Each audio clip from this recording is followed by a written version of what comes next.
Assalomu alaykum. Hozir tushuntiradigan narsam biz o'tolmadik. O'sha ezofagusda, ya'ni qizilo'ngach haqida aytib o'taman. Darsga 1,5-2 eshitib kelsanglar, juda ham darsda unumli bo'ladi. O'shaning uchun ezofagus ya bo'lmasam qizilo'ngach u hazm qilish sistemasini bir a'zosi hisoblanadi. Ya'ni halqumdan keyin oshqozonga bog'laydigan qism hisoblanadi. Mana bu tarafda ezofagus bilamiz. Og'iz, halqum, oshqozon, 12 barmoqchak va boshqa shunaqa davom etadi. Ya'ni ovqat hazm qilishda ishtirok etadi. Xo'sh, mana bu tarafdan bu rasmlarda nima ko'rsatilgan? Oldingi tarafdan, mana birinchisida mana bu joyda oldingi tarafdan, bu yonbosh tarafdan ko'rsatilganda rasmda. Ya'ni oldingi tarafdan ko'ribmiz ezofagus traxeyani, mana bu traxeya, ezofagus traxeyani orqasida joylashgan ekan. Va shu bilan birga aortadan ham orqada, aorta yoyidan. Aorta yoyi keyin bilamiz, mana bu aorta hisoblansa, bundan 3ta shoxlanadi va pastga qarab toratsik aorta. Toratsik aorta tushadi, ya'ni tushuvchi aorta, yana chiquvchi aorta yoyi va tushuvchi aorta. Mana tushuvchi aorta bo'lsa, o'sha tushuvchi aorta ko'rib turibmiz yon tarafdan, keyin orqa tarafga ham o'tib ketgan ezofagusda. Bu rasmda qaraydigan bo'lsak, yon tarafdan orqa tarafga o'tgan. Shunaqa. Bu mediastinumda qaysi hisoblanadi? Mediastinumda orqa tarafdagi a'zosi hisoblanadi. Biz hozir buni endi ranib bo'lamiz.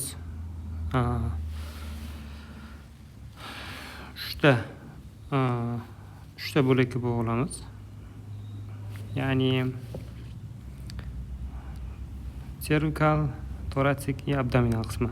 Ya'ni nima uchun? Ya'ni bo'y, ko'krak va abdominal. Chunki o'sha bu sohalarda joylashgan bo'ladi. Demak,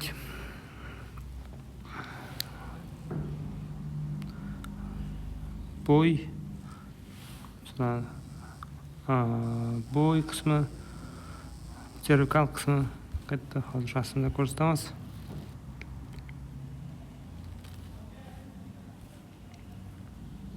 Mana pars cervicalis, pars thoracis. Tushunibsizlarmi? Endi mana bu yerda tushungan. Mana bu joyimiz. Shunda mana abdominalis. Pars thoracica, pars cervicalis, pars abdominalis. Ya'ni diafragmadan keyin, diafragmachagacha bo'lgan joyim thoracica, bo'yin sohasini cervicalis. Keyin bizga asosiy bilishimiz kerak bo'lgan narsa, endi bu histologiyaga ham o'tiladi. Bu slaydda, ya'ni qanaqa qismlardan iborat? Boyagida mukoza, submukoza, mushak qismi mavjud. Tunika adventitsiya. Tak, bizda yana bu yerda constructionlar bor, ya'ni qanaqadir toraygan joylar. Ular qayerda bo'ladi? Birinchisi pharyngoesophageal constriction. Ya'ni o'sha halqumni ezofagusga o'tadigan joyda bizda bo'ladi. Mana bu cricopharyngeal mushak bo'ladi. O'sha mushak hisobiga sfinkter vazifani bajarib, o'sha qisadi. Shunda bitta torayma bor. Keyin torayma, bu birinchi torayma примерно 6-darajaga to'g'ri kelsa, ikkinchi torayma T4, T5 o'sha mana bu joylarga to'g'ri keladi. Ya'ni mana bu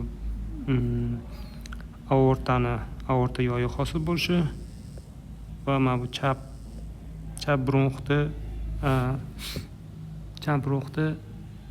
o'sha mana bu traxeya bo'linadigan joyda karinada o'sha joyga to'g'ri keladi примерно. Keyin uchinchi bizdagi torayma bo'lgan joyi, bu construction, bu diafragmadan o'tadigan joyi. O'sha diafragmani o'sha joyda diafragmaga o'tgan joyda sfinkter bu hisobiga toraymalar bo'ladi. Nima muhim ahamiyatga ega bo'ladi bu toraymalar? Ya'ni qanaqadir masalan birinchi torayma deb ko'rishimiz mumkin. O'sha joyda zekkal diverticulum degan narsa hozir bo'lishi mumkin o'sha yerda. Ya'ni shunaqa chiqib qoladi. Shu joyga mana bu diverticulumga yegan ovqat yig'ilib juda ham badbo'y hid, og'izdan badbo'y hisga kelishi ehtimoli bo'ladi.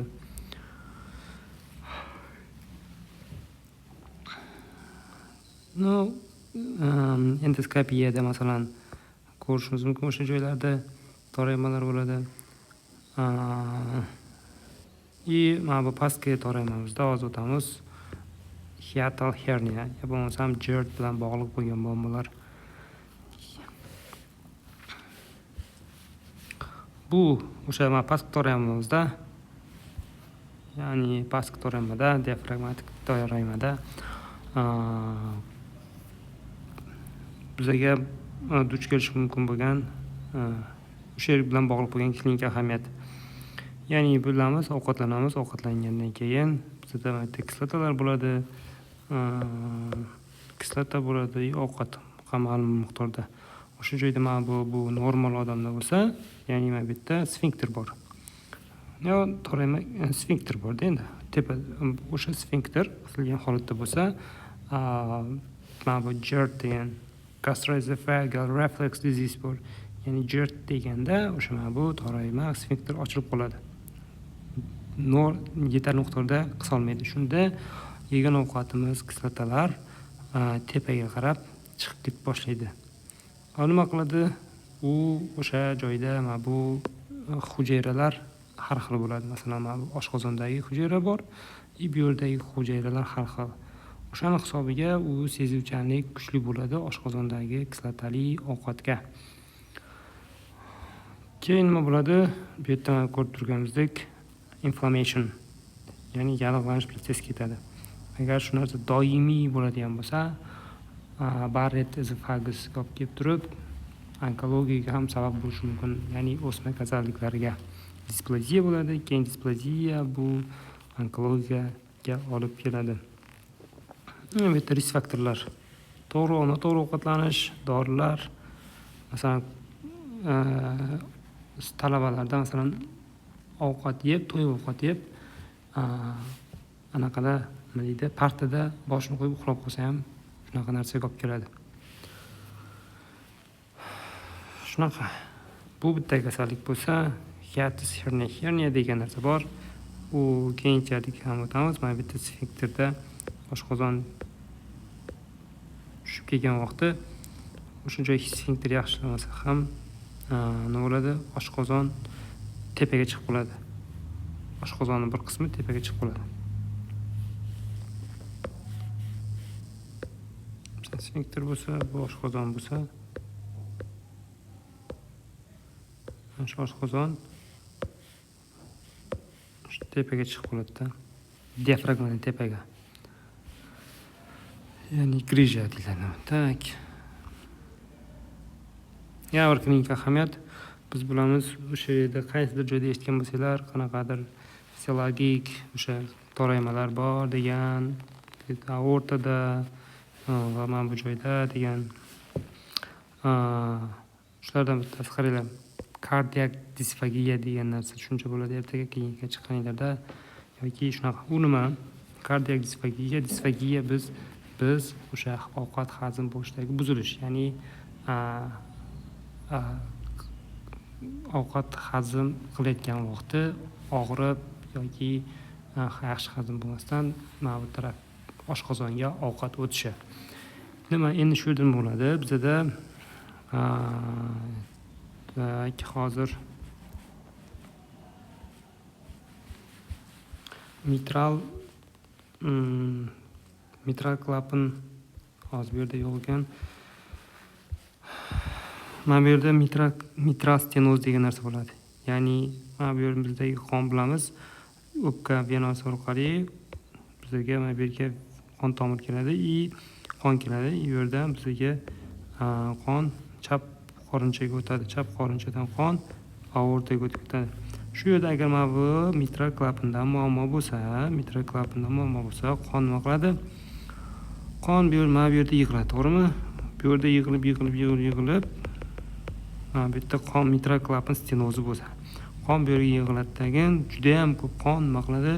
Bu yerga nima qiladi? Bilamiz, chap bo'lmacha orqa tarafda joylashgan. Ya'ni bu ezofagusga, ya'ni mana qizilungachga tegib turgan holatda bo'ladi. Agar bu juda ham kengayib ketsa, bu ezofagusni siqib qo'yadi. Siqib qo'ygandan keyin ovqat o'tishi qiyinlashadi. Qiyin bo'lgandan keyin disfagiya paydo bo'ladi. Ovqat yaxshi o'tib olmasligi mana bu yerdan. Shu bugungi anaqa